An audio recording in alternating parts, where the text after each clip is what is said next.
In this exercise, we are going to examine some coffee prices and determine the average. Here are coffee brands, their K-Cup, and here are the count of K-Cups in the box, and this is the cost of the box. We're going to click in cell C9. To calculate the average, we're going to do this manually.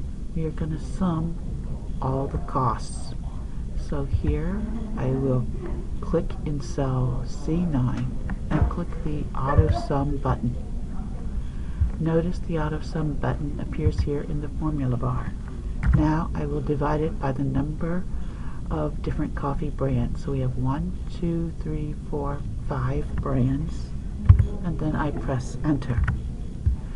So the average cost of a K-Cup box is $24.44, and that's all there is to it.